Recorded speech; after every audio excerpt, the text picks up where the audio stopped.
everybody. This is Warren. Say hi. Hey everybody. From the UK. Chiming in here. Thank you for sharing your time with us and giving us your time to talk about sort of one thing that we've had a little bit of struggle, I guess. Maybe not so much of a struggle, but it is a challenge. Talking about the interrelations and the interrelationships between, pain and illness and disease and anxiety, depression, and even pain and injuries with Yeah. our actual thoughts and our actual belief systems. And so I really want to dive in and talk to you about that because that is something that you practice and that you talk about so well fluidly. So first, how long have you been doing and practicing what you are doing over there in the UK? Well, I kind of started in 2001. I kind of got introduced to the Czech stuff. This story's kind of interesting where I was working at I got a gym I call Fitness Last rather than Fitness First because it's obvious sales first and fitness last. So I always say that. So my manager at the time was someone who didn't really get on with many people at the gym except for myself because he was quite esoteric in his thinking. And he'd happened upon Paul CHEK, and he basically paid for both of us to go to Paul's first ever workshop in the UK in 2001. And I went there with a background in martial arts and thinking that I knew enough, and then realized I knew absolutely nothing. When it came to the physical stuff, but I'd been doing metaphysical, esoteric sort of teachings. Probably I started that in '87. So I'd already had that background, but I didn't know how to kind of integrate that into my work with clients because at the time I was just kind of like a personal trainer and keeping the spiritual, mystical stuff to myself. Mm-hmm. So when I went to that workshop with Paul in 2001, that kind of opened my eyes to someone who was talking more about the physical, but touched on the spiritual enough for me to be curious. So after that workshop, I basically studied everything. In short, I studied everything he's done and completed CHEK Level 4 in 2014. So yeah, my journey in the fitness industry kind of started a little bit earlier, but my journey in the CHEK world was from about 2001. Mm-hmm. Okay. And that always seems to be, anytime I talk to any of the higher level CHEK practitioners, which there are not many, there's like 30 or so in the world that have Yeah, completed level 4 for good reason, and we can talk about that later because it's not a very easy thing to do is to get through level 4, the CHEK practitioner program. But anytime I talk to anybody is that they come from a fitness background or some sort of practice background thinking they know a lot and they know mm, good stuff, and then they go to start something at the CHEK Institute and realize they don't know anything. Or yeah, it just yeah. kind of blows the doors open. And so that was in 2001, and that's when you began to integrate a lot of the esoteric stuff and your martial arts into the fitness training. And so you've been doing that since. And how did, were you still working at the gym and your clients, did they respond well to that initially, or did you sort of have to start all over with a whole new message? Yeah, it's a good question. I mean, when I kind of started with the training with Paul in 2001, at that time, he was still quite much into the physical, or should I say, he presented more of the physical stuff because, Penny at the time had said, the world isn't ready for this level of information, very spiritual. So he still kind of hid a lot of the mystical stuff in zone exercises and the things that people would be more acquainted with. So when I did CP1 with Janet Alexander, way back in the day when Janet Alexander was still teaching for us, it was still very structural. And I only kind of got into seeing the spiritual component more so when Paul came over and taught HLC 1 and 2 in 2003. So to answer your question, it was more in 2003 that I started to integrate what I had previously learned from my own studies and then how Paul had kind of bridged the gap between the physical and spiritual in clinical practice. So that was from about 2003 that I started to integrate that. So then the second part of the question, how did my clients respond to that? Because I had such a long background in spirituality anyway. Most of them knew I was kind of into that sort of stuff. So when I started talking about it, it wasn't foreign to them. It was just foreign to the work we were doing, but not foreign to the concept of knowing that I did that sort of stuff in my own personal practice. So it was a lot easier for me to be able to start to share that stuff with them, simply because they could see from my own lifestyle and my ability to handle stress and all sorts of stuff that somehow it's working. So, and I suppose in a sense, I became the barometer for why this stuff should be implemented in their own lifestyles. So I kind of started with that in 2003, slowly with clients. And then, I kind of shifted my practice into predominantly more mental, emotional, spiritual, probably about 5 years ago, where it's like 70-80% of my work is mental, emotional. And then we'll get more into that in later on in the conversation. But that's from about 2013, I'd say I really shifted it into mainly that. Okay. And so with your clients now, with about 5 or so years ago, you're starting to work more in that area. Is it more with the, anxiety, depression, or trauma? What kind of clients are finding you in that area? Well, as you know, working in this field as well, a lot of people come to us with what they think they need, and we give them what they really, really need. So a lot of people come to me with back pain, but knowing how the universe works, they needed some form of physical pain for them to address an emotional issue, which they were hiding. So a lot of times people don't come to me with mental, emotional stuff. They come to me with physical pain. And then I because I'm very direct about it, so if someone comes to me and says, yeah, I've got low back pain, I start talking to them about mental, emotional stuff straight away. And then I kind of show them how it's interlinked. So I always explain to them that your physical body is just an expression of your mind. So, and I don't know, it's the way I'm able to convey it, they totally just trust it. As an example, I had a guy who had seen a physio and a chiropractor twice a week, every week, and wasn't reducing his back pain. And I'd explained to him how, emotions are carried in every cell in our bodies. And I just did one energetic session with him, and his back pain went, and there was no physical adjustment. It was just mental, emotional, spiritual sort of stuff. So, so I suppose to answer the question, most people don't come to me for mental, emotional stuff. They come to me with some form of pain. And then immediately in my first session, I don't focus on their pain physically. I focus on the mental, emotional stuff. There are some people after that who have been referred by these people saying, oh, I went to him with back pain, but it was mental, emotional. And they know someone who has mental, emotional pain. So they say, right, now I'm going to send you, knowing that he's actually going to focus on the mental stuff anyway.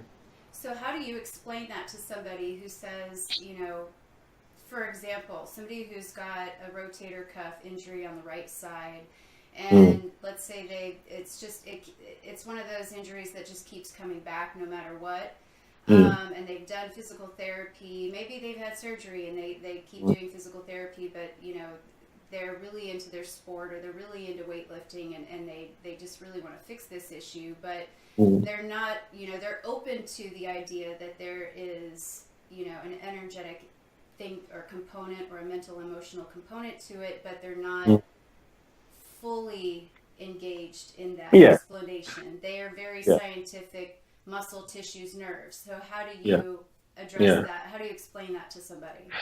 Yeah, so it's a great question. I mean, so for me, whenever people say, I've tried everything, but I haven't gotten better, and I say, well, you obviously haven't tried everything. So I always reflect it back to the person. So that's one of my strategies straight away. Is I find that a lot of people that are blocked to the concept of spirituality and the esoteric science to healing, a lot of what they do is they push their inhibitions onto us for us to try to prove it to them. So I always flip it back to them. That's what I do. So I say, okay, if you tried everything, how come you're not better? And then they say, okay. And then I say, you know what insanity is? Doing the same thing, bringing about the same result. So once I've kind of established that there's more than what they're trying, the first thing I start going to is I start explaining about energy in general, but I look at it from a point of view that they can understand. So I always give them an example of, have you ever, when you went to school, did you study chemistry or biology or physics? And I say, yeah, of course. And I say, all right. So what are atoms made up of? And they say, oh, okay, so you know atoms are just energy, right? And I say, yeah, yeah. So you got protons, neutrons, and electrons. So I start going down the scientific route. So I say, you know, that means that's just energy, right? And I say, yeah, okay, from a scientific point of view. And I say, okay, so you know every atom makes up every cell, or every cell makes up every molecule. And they say, yeah. I said, you know, you're just a combination of cells, right? And they say, yeah. So I start just tying it together.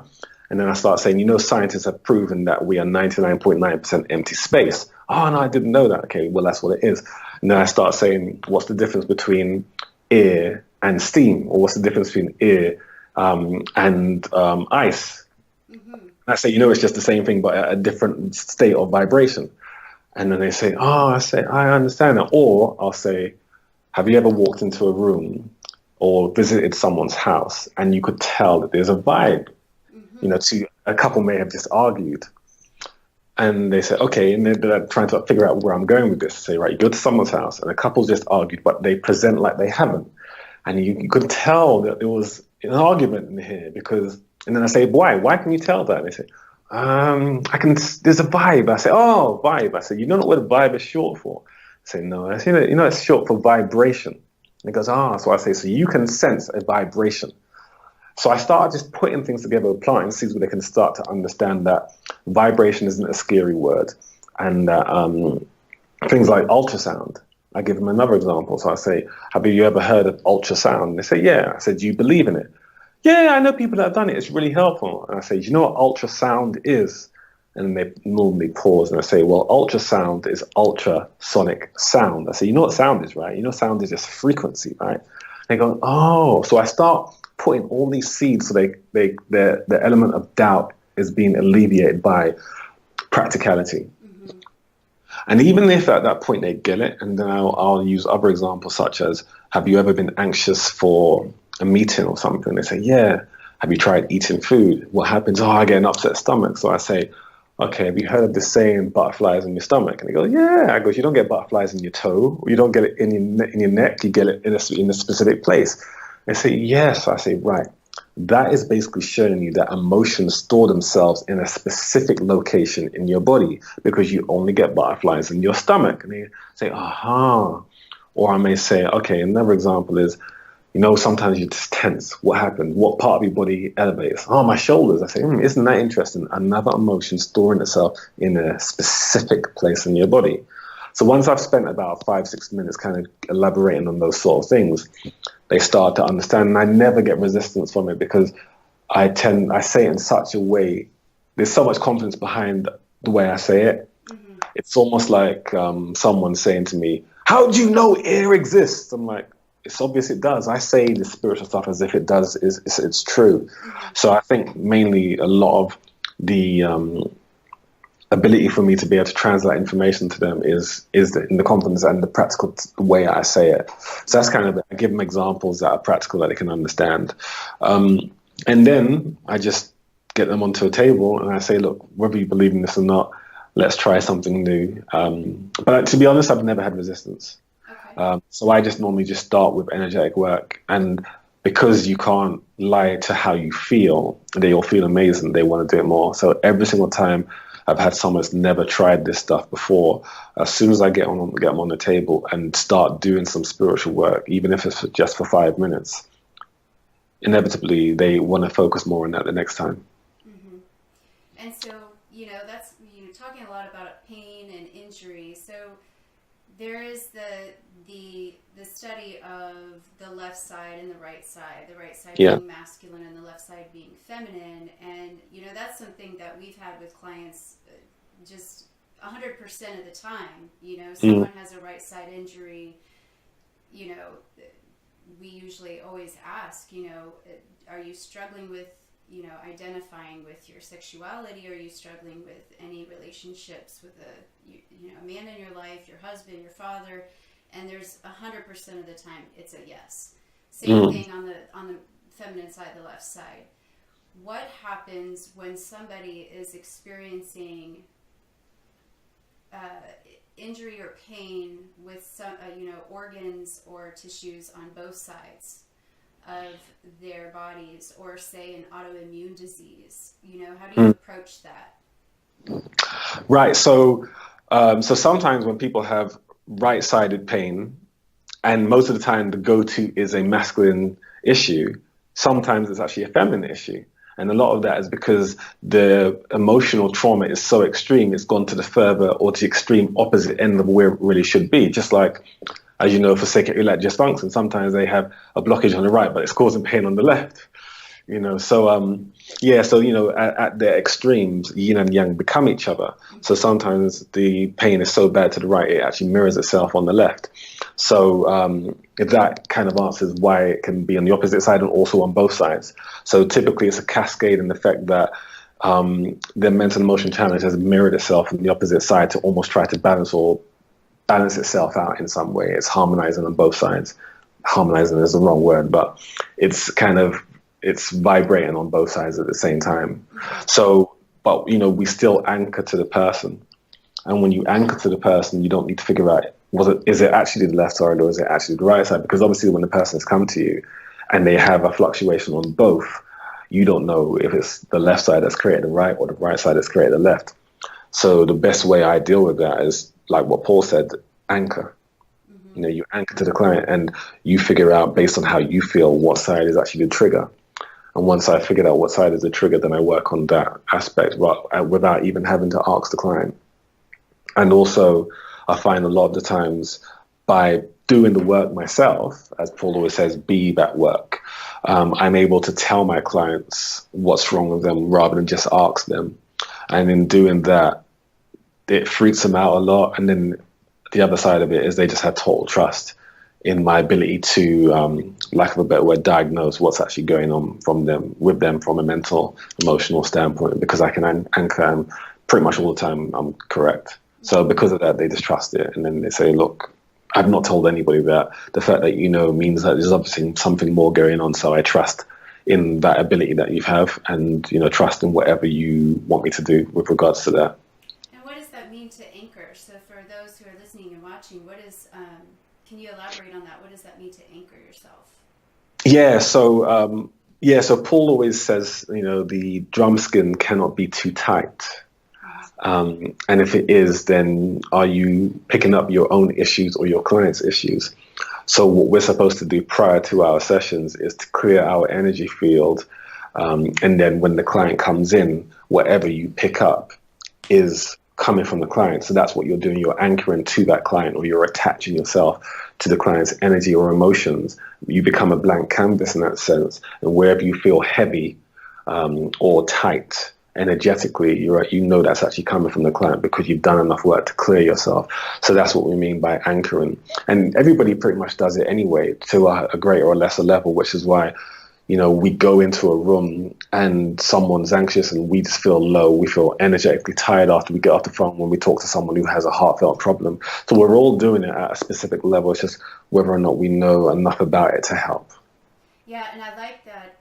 That's something that I had mentioned earlier, and I think I quoted something you had said on or shared on your website, is that your mission is to help people trust what they already know. And I really like that quote because that's really great. There is a very primitive, instinctual wisdom that we all carry and very often don't utilize in our own self, in our own health. I feel collectively have disempowered ourselves just through modern chaos and distractions. And I like that you use that analogy and getting people to trust what they already know. And so in that, going back to what you said, Alex and I working together as partners, he's very good kinesthetically to picking up how people are feeling. He feels in his body, like physically, what people are feeling. So when someone comes into a room and they have knee pain, without knowing you're talking to someone, his knee will start hurting. And he can't explain that. He just knows, and he will point that out to somebody. And they every time, how did you know that? Yeah. And for me, it's emotions. Like I just pick Right. them up immediately. And so, Right. Is there a spectrum for individuals to which a degree of how they do pick up how they do anchor to others. Is it possible for people to anchor all of that, or just one small spectrum of it, or? Yeah, I mean, so, this kind of ties into there's two different things I want to kind of answer with that. One is entrainment. So for those listeners who don't know what entrainment is, a really good example is if you see a flock of birds flying in the sky and it's always in that triangle shape, and the lead bird turns right. All the other birds don't go, oh, okay, and then turn right. They all turn right seamlessly. And sometimes when you're in a field, you see birds doing beautiful kind of shapes. They're all moving at the same time. That's an example of entrainment where every single one is in such connection with the other. They all know what way to go. We all as humans naturally have this ability to entrain. Studies have shown that women that live in the same dormitory that aren't related, their cycles all entrain. So whether one person was on the first day and another one was 15th day or whatever, and it may be 7 or 8 women, within 5 or 6 months, their cycles are all on the same day or all in the next, 2 or 3 days of proximity. So even the menstrual cycle can entrain. Even clocks can entrain. If you go into a clock shop, all the clocks are starting to chime at the same time and rotate, tick tock at the same time. So that's something that all humans intrinsically do. They're having this ability to entrain. We see it with children that are able to listen to music and then just find the beat. They're able to entrain to a tonal frequency. Children entrain to their parents. They watch their parents' inflections, their vocalization, high notes and low notes, facial expressions, body language, all these sort of things we're naturally inherently doing every single day.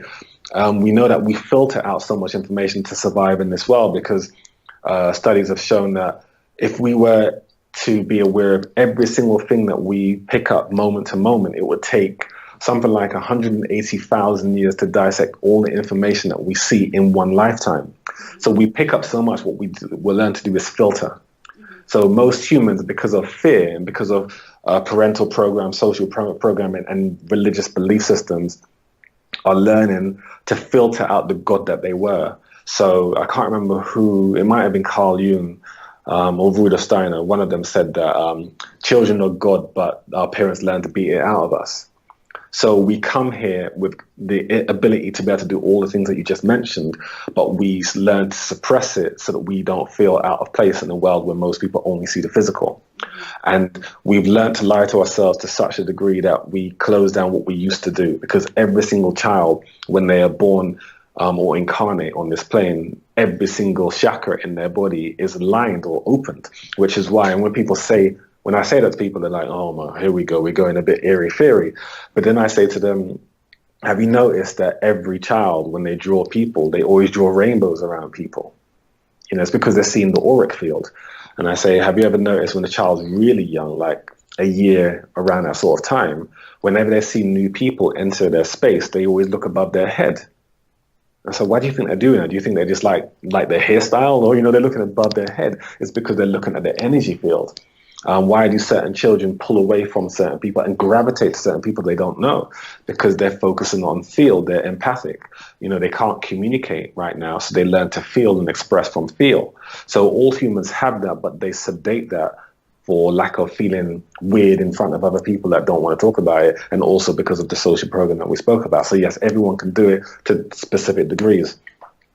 The second thing that I was going to say in relation to that is this understanding of innate chi and acquired chi. We acquire a certain amount of chi when we're born, and then we can build, or we have innate chi, when we're born, and then we can acquire chi through practice. So it's similar to the idea of ability is what you're born with and skill is what you acquire. So everybody has a genetic ability for something, and then they can fine tune those abilities by developing skills on that. The same can be said for the spiritual side. We have an innate level of chi that allows us to harmonize at higher or lower levels, and then we can develop that or focus that, such as, like for yourself, you're focusing on the emotional, and your partner's focused on the kinesthetic stuff, so you can focus a specific meridian of that. But everybody has every single ability to a greater or lesser level based on how they fine tune it. Well, I used to not be able to watch until I learned about this and I figured out why. I used to not be able to watch movies with violence or, any sort of impact or, even car crashes or bloody injuries or anything like that, because my whole body would just I could feel it. And my 9-year-old is the same way. She can't see anything, even if it's just a minor thing. She'll be walking around just like feeling it and remembering it and like holding her arm wherever she saw the person on TV get hurt. And it's intense. So I used to I just stopped watching TV for the longest time because you can't avoid it. And it would be with me for the longest time throughout the day. The news, everything. You're feeling that and you're walking around with it for a long time. And I remember when I stopped watching TV, especially the news, for a few years there, how different I carried myself in the day. Like I was just not carrying all that energy and all of those thoughts, all those emotions, all of those fears with me. And I would talk to my clients about that, so not only are people carrying their own fears and their own traumas, they're also carrying everybody else's and the world around them if they're picking it up from TV and others as well. So that's even more baggage. Yeah. We got our baggage. Yeah. And everybody else is around us that we're picking up. So how would you talk to somebody about or explain ways to manage and balance that? Yeah, I mean, it's a great question. I mean, the most important thing is, I read something recently which said that suicides in men have risen 70% in the last few years because, men tend to not talk about emotions because they think that's weakness. And whenever I have a man in my, so I'll answer your question this way, whenever I have a man that I know has an emotional issue because of, all the things that he's picking up around the world, the baggage and stuff, because they're unwilling to talk about it, I always, talk to them about how you become invincible. And the way you become invincible is by becoming defenseless. I always love that example. And they say, what does that mean? I say, you let go. Because, in order for you to dive into the water, you can't be tense. You have to relax, or otherwise the water will just hurt you. So I said, power is through surrender. And so I use those examples to kind of explain it. And if they're a real meathead, I'll talk about maybe something like kettlebell snatch. And I say, right, do you have to tense up to do it? Or does it feel better when you relax a little bit? When you relax your grip and you can snatch that? And they go, yeah, it's a lot easier when I said, that's called the flow state. And I said, the flow state is just about being able to let go. And if they don't understand that, I'll go more simplistic. I say, right, do you drive? So, yeah, I guess, right. So when you get in the car, do you think about putting your foot left and at a 45-degree angle to hit that gear? Or do you look down at the gears and move your hand to the right and then look at where your hand's going? Do you think about what angle your key? They go, no, I just do it. I go, just right. It's called being in the flow state. So I said, you learn to get those no tension. So then I relate that back to their emotions. I say, it's the same way how you learn to let go and just drive. It's the same way you have to learn to let go of what you think. And when you learn to let go of what you think, it's easier for you to talk about it, because a lot of time they're not talking about it because they're controlling it, in that they're keeping it to themselves. When they talk about it, they're letting it go and they're sharing it. So yeah, definitely the most important thing, first of all, with regards to your question directly, is it's all relative. To see everything in the world as relative. So if you watch the news and you see people dying, you can get really upset about it, but you just understand it's relative to the world, and that it's a part or a process of our own ability to grow, because we need the negative to create the positive. So, and then the other thing is not fixating on the negative. We know that 95% of our thoughts today are the ones we had yesterday, and that 90% of those are negative.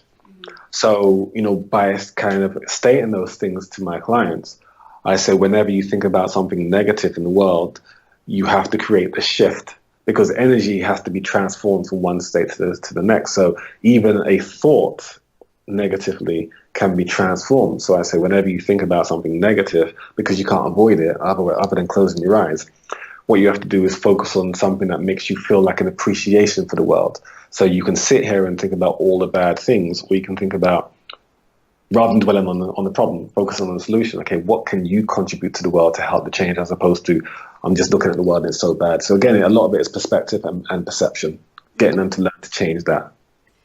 Yeah, and then then you get into all the other layers of your baggage, the world's baggage, what you're carrying, and then learning to let go of that stuff, but understanding what is yours and what's not yours. That's where also things get a little convoluted. Like, is this thought mine? Is this not mine?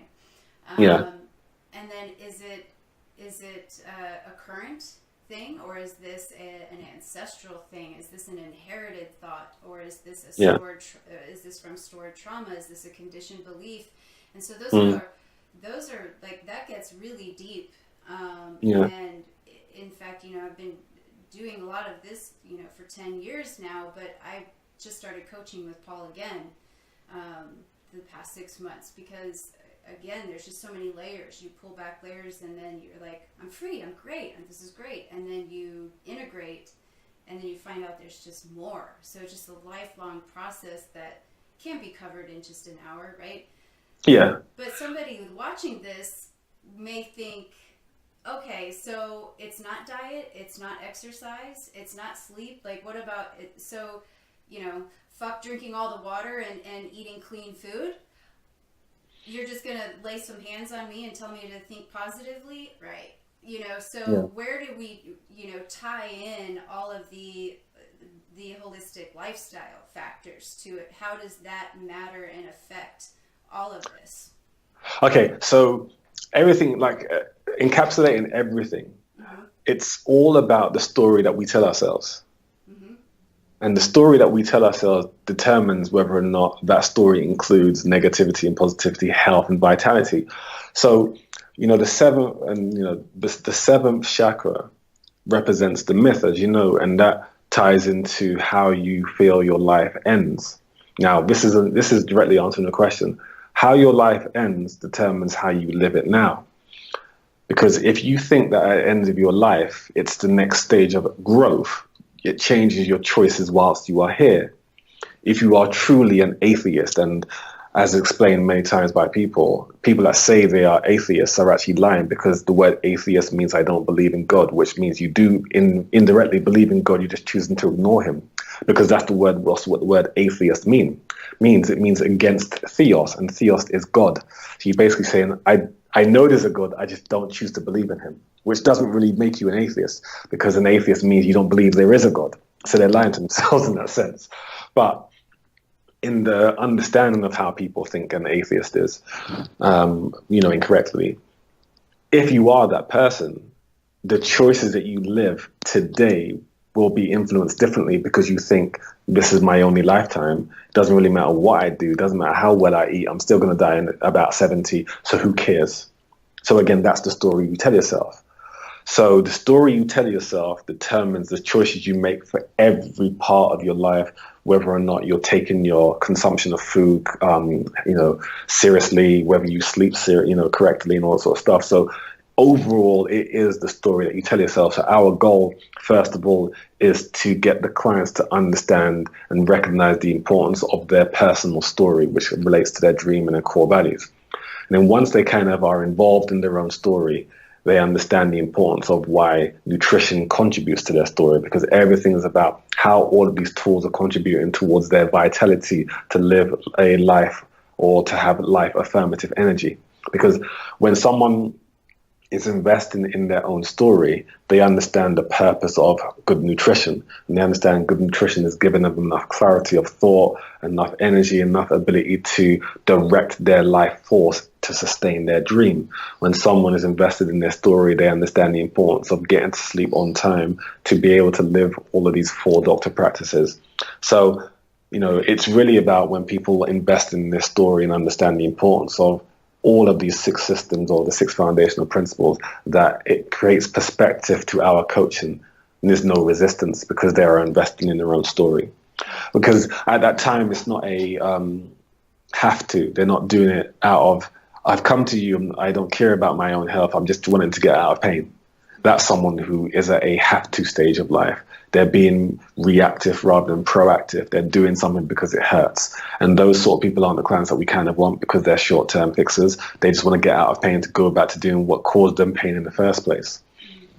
So if someone is fully invested in their story, they're at the choose to stage. So when we give them the advice that we need them to eat healthily or to rest more or to invest in Tai Chi, because they're at the choose to stage, and because they are fully invested in their own story, they see it as a byproduct of living their life and living their story at a higher level.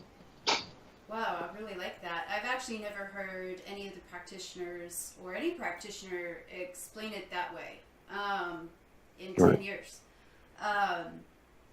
Is determining how your life is going to end, like your story of how your life may end. So whether Yeah. you're Buddhist, Hindu, Christian, atheist, whatever, or Yeah. nothingist, um, Yeah.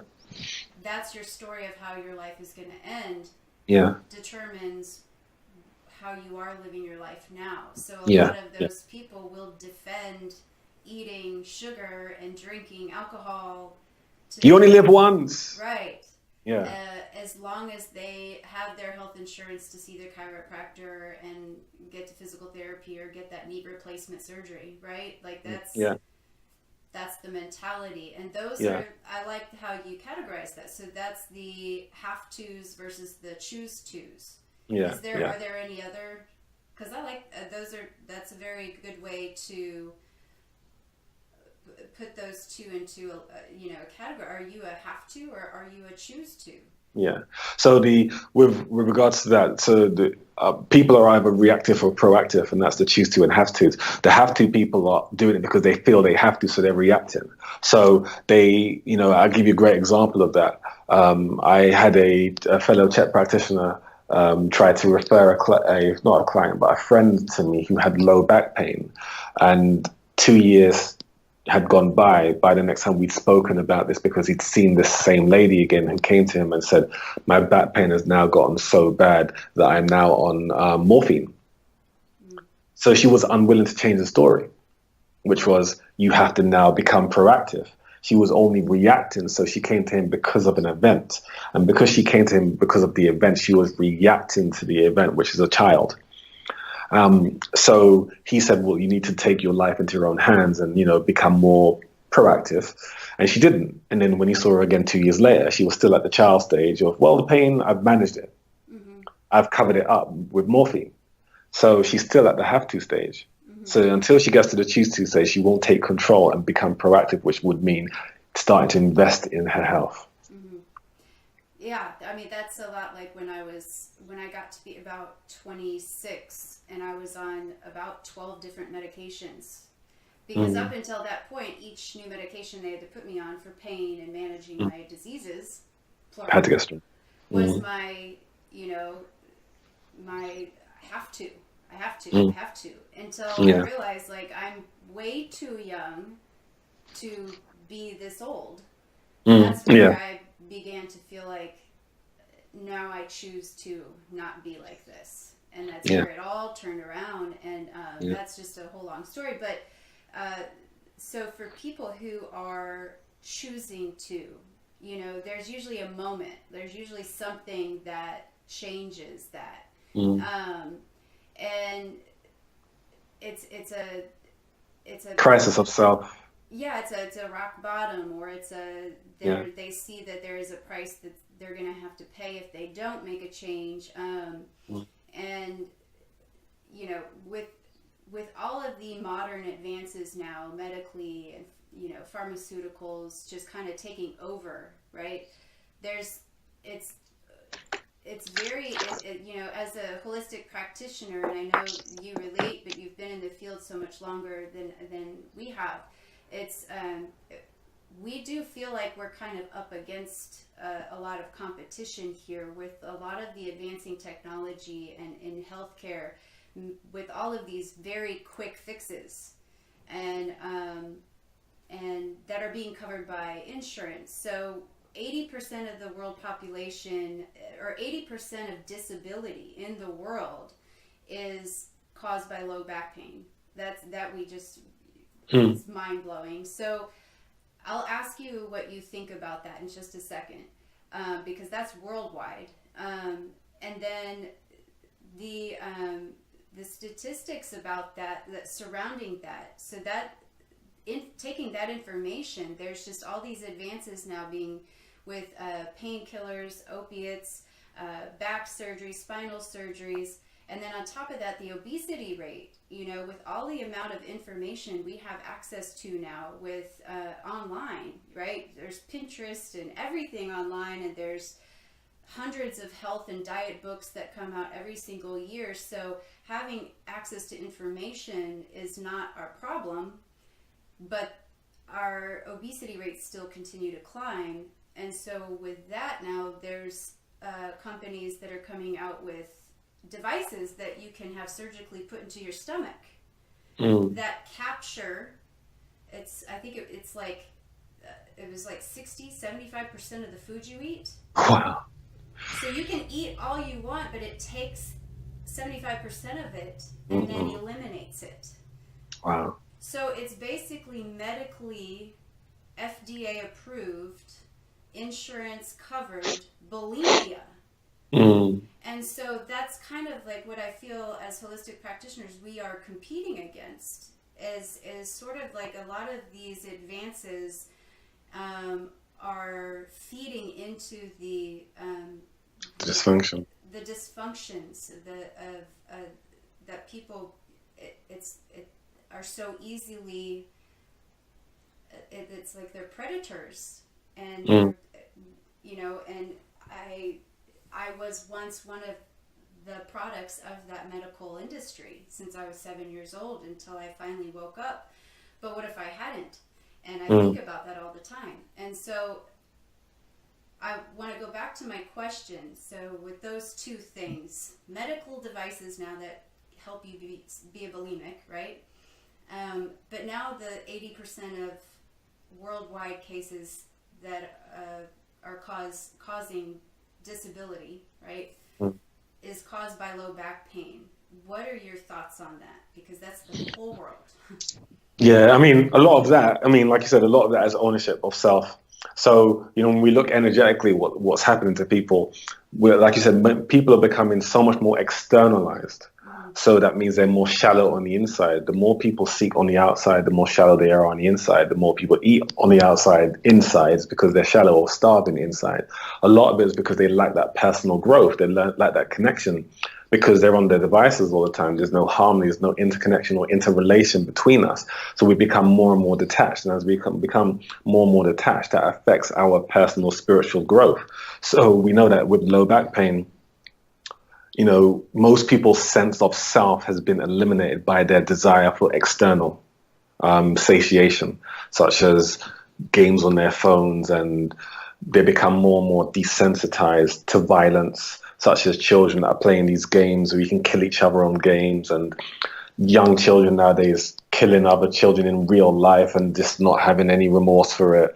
The food industry selling what they know will kill people, etc., etc. So we know that our sense of self is being eliminated by the world. And because our sense of self energetically is at the third chakra, and the third chakra is at L4-5,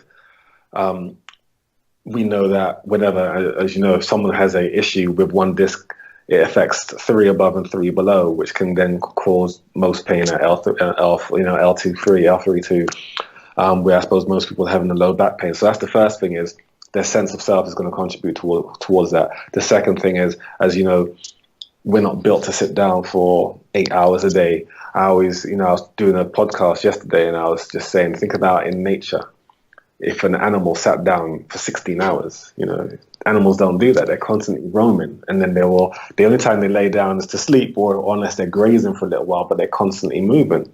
So we're moving less. So that means our body structure is getting weaker. And even for those people that think, well, I train 3 times a week. Okay, so you do 3 hours of movement a week and then you sit for 100. It's just not enough. So we're becoming weaker and having more low back pain because we're not moving constantly. I was listening to someone talking the other day and they said that studies have shown now that we're supposed to constantly be moving. Like if you try to be absolutely still, no movement for like even 2 or 3 minutes, your body will contract because it's built to constantly move. Even if it's like just rocking a little bit, it's built to constantly move. So that itself is creating a lot of inherent weakness in our musculoskeletal system, which will again contribute towards low back pain. But then the driver for me is the lack of sense of self, which is affecting the second chakra, and then the third chakra, and then the second chakra is being affected because that relates to our pace, the pace of our lives. So because most people perceive that life is unfolding at a pace that they can't control, and they express that with the speed at which they talk, they express that in how fast they eat, and they express that in their respiration, that's going to affect their second chakra. And because the second chakra is on the same nerve plexus as the low back, the sacroiliac joint and so on, that will contribute towards low back pain. And if people listening say, well, how does that happen? It goes back to that point that we said earlier, where because the body is a system of systems, and because science has proven that the chakras are no longer airy-fairy, they are actually physical glands and organs. And because those glands or organs relate to something called a visceral somatic response, which is an organ to muscle pathway, similar to people, if people don't understand what it is, similar to meridian lines. If an organ is being compromised, and because it has on the same nerve plexus as discs in the same area, that organ can shut down the discs or muscles surrounding the area on the same nerve plexus. So that can also contribute to low back pain. So what we're saying in summary is the way you think, the way you don't connect to self will have an impact on the organ will have an impact on the muscles and then will shut down, then the spine itself will not have stability or integrity and will contribute to low back pain. That last part was like the whole thing that tied it all in together. So let's say, we know anger, can directly go to the liver. And, what about the kidneys, the adrenals? Because we know our whole world is being, those two are getting hit hard. Yeah. So the kidneys is fear and hatred, anxiety. Like you said, I remember something Paul said to me maybe a year ago. So I loved it. I was like, wow, I never thought of it that way. But he said, whenever somebody's in any form of anxiety, depression, or any form of stressful state, he said it's like constantly doing an isometric contraction. And I was like, wow, imagine how tiring that is. Imagine standing up for 10 hours and just flexing your biceps. You'd be knackered, Just holding a plank for a week. Yeah. So when you see people cracking their fingers and cracking their neck, they're trying to dissolve or release a lot of that pent up energy that's just been stored. Now, imagine going beyond the muscles, now going to the organs, because the organs have to have this thing that we call motility or motilin, where they're constantly in motion. So if somebody's bracing because they're bracing for an event, and let me just track back a second before I finish that. So the first thing that people do when they have or experience some form of fear is they hold their breath. So for people listening to this, imagine watching a horror film, which I know you wouldn't watch right now. But imagine watching a horror film. They always have this part where, there's the music that makes this. There's a scene where the woman's in the house alone by herself. She hasn't watched enough films to realize don't be in the house by yourself at night time. Every time. So, exactly, every single time. So she's walking through the house. Dun, dun, dun, dun, and then there's, yeah, immediately. And there's that part with the loud music. What do we all inherently do? Yep. So we all hold our breath. So imagine your body was holding itself. And the reason why you're holding your breath is because you're bracing for an event, an expectation. And because we know that the world is dangerous, anything can happen at any given time, most people, because they aren't relaxed in their own bodies, they're always in a stressful, bracing state. So now imagine that person bracing organs, and those organs don't move. They don't have that natural motility. What effect that will have on the body, because as Paul CHEK has always said, every breath is a hug for our organs. So that means our organs are supposed to contract 25,000 times a day. So imagine they aren't contracting just for one day, what it can do to you. And then imagine that same person now going back to the muscles, how much tension that they have in those muscles, and there's no pulsation or natural contraction. And then imagine that person now breathing from their chest rather than from their diaphragm. That will create a lot of neck pain. So this is why we have the world that we have now, where people are in constant pain because of these simple things. And a lot of this relates back to one thing, which is perception. Mm-hmm. Right. I mean, and that all starts, when we're born, or even before we're born. Yeah. Yeah. And so I really like how that all tied in there, right there, those last things, because the same, your organs are all connected to, because if you want to be very scientific about it, they are tied to the same nerve plexus. I mean, every organ is right here, right? In your torso, which is where your spine is. And if you're sitting all day and you're doing this and you're hunched and you're not breathing and your diaphragm is squinched and, you're not moving, circulation through, that's what's going to happen. You're like every organ in your body is just being compressed and held and fixated. Yeah. So any of the esoteric and metaphysical stuff aside, like that just makes sense anyway. But when you want to kind of simplify it, opening up and putting breathing in and moving and allowing circulation through, but also allowing your thoughts and your emotions to flow through and out is another way to think about it. Getting up from your desk and moving. And a lot of men, like you said, don't express their emotions. Alex, he grew up, he came from Russia or Ukraine, immigrated to the U.S. and English is his second language. But it's a cultural thing for him, like to not speak of your feelings, don't talk about your feelings. And that's just the way it is. It's just ingrained in him. So it's even still, at 30 years old, is a journey for him to learn to communicate,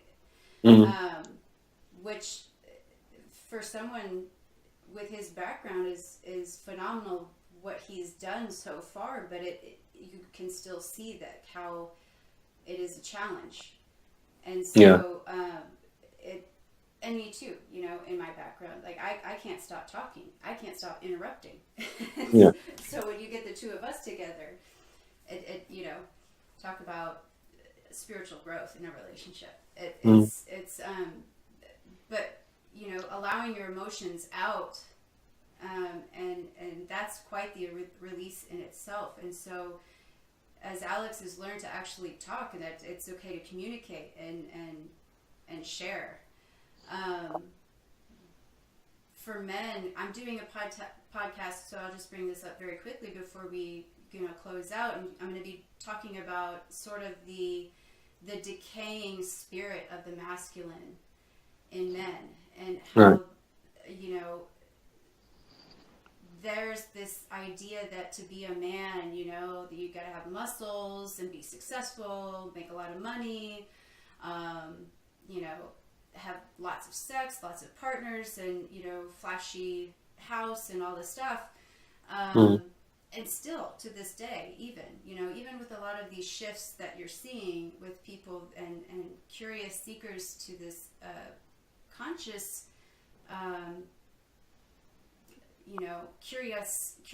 curiosity, I think, of conscious awareness, I think there's still that stigma of masculinity, and with that, a lot of men feel like they can't, like talking about feelings or crying or admitting about their feelings, or that they love a woman, or so on and so on. Crazy.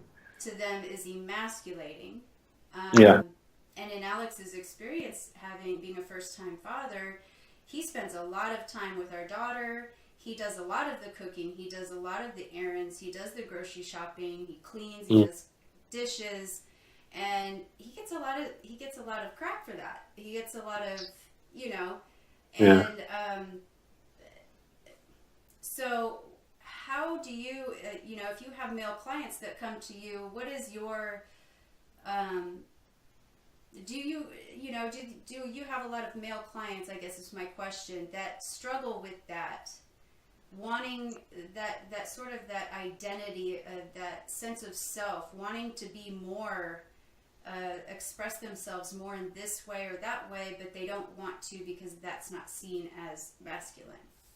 Yeah, definitely. I mean, most men, as you say, they're pretty much all like that. But the way I'm able to kind of break that down is, first of all, show them vulnerability in me by talking about, because they put their coaches on a pedestal and think, well, nothing can ever happen to them.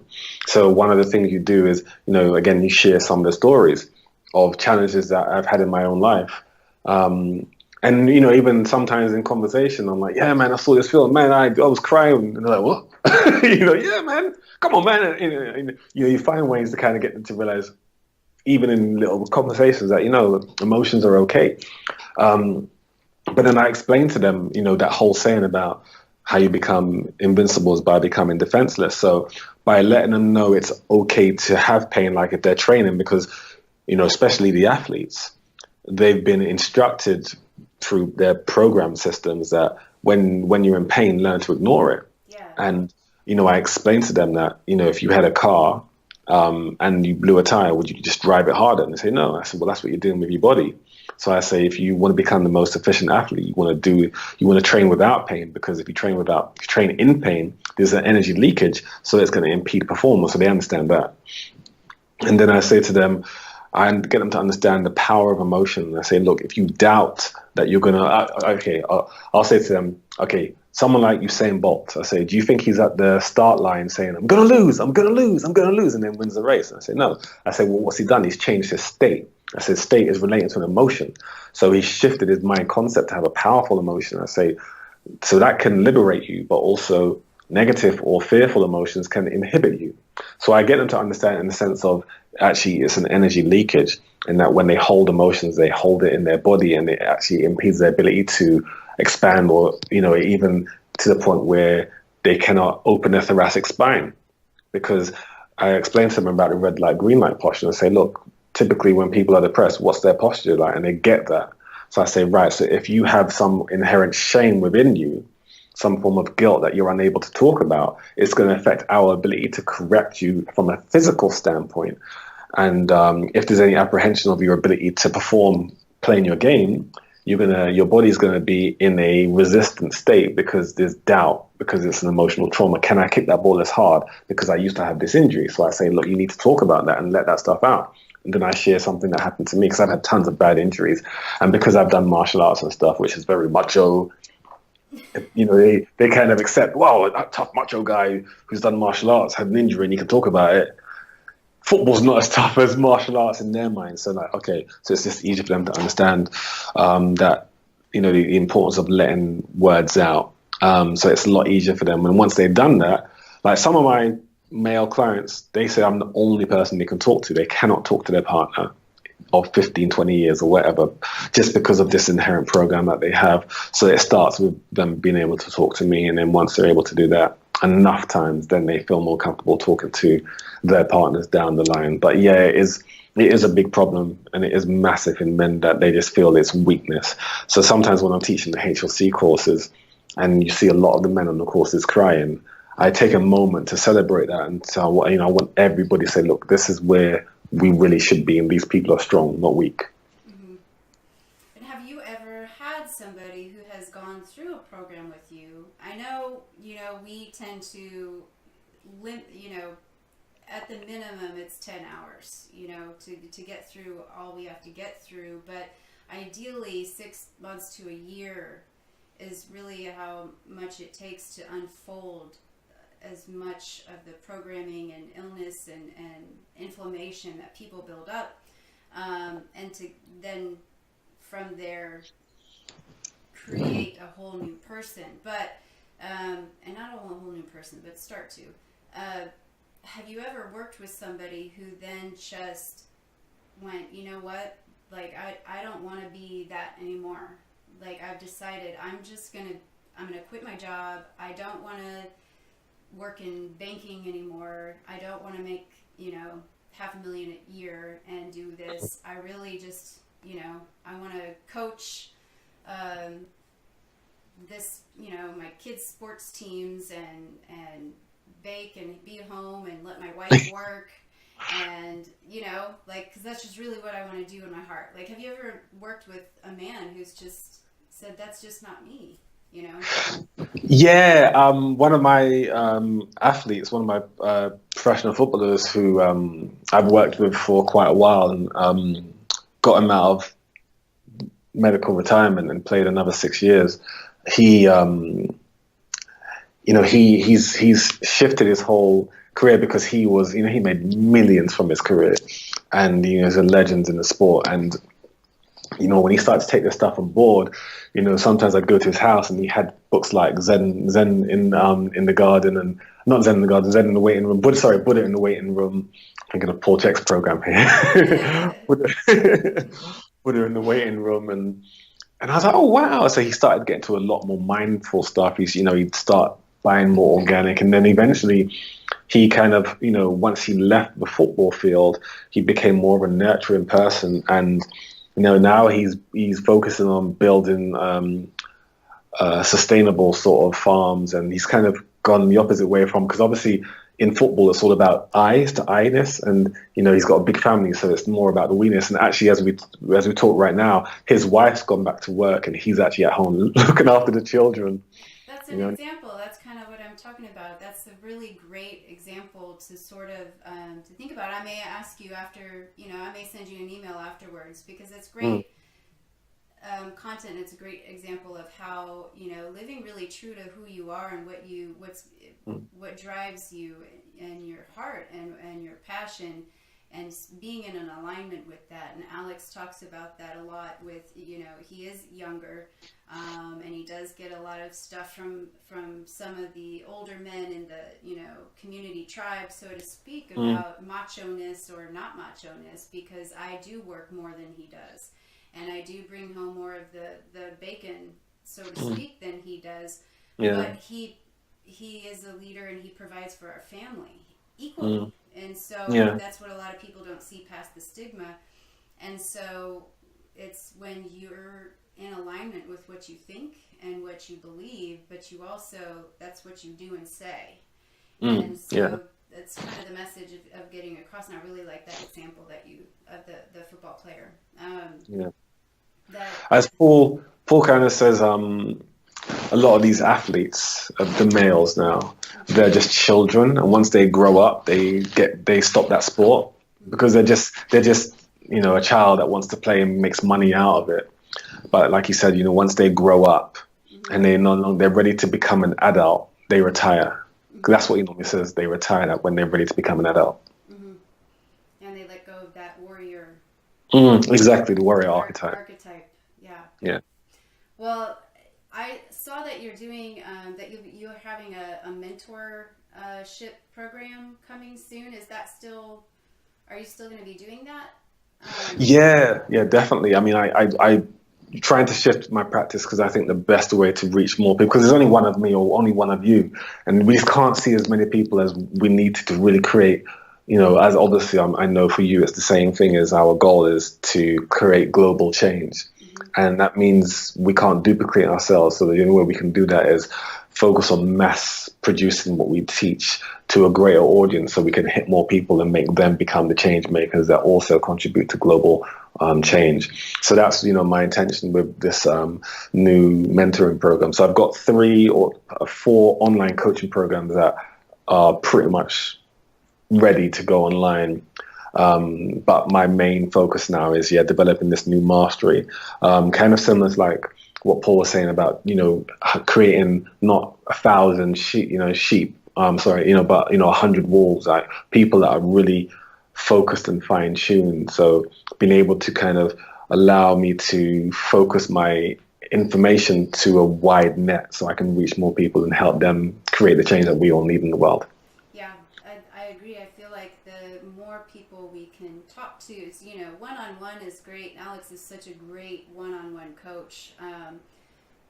I feel more productive talking to more people, Mm.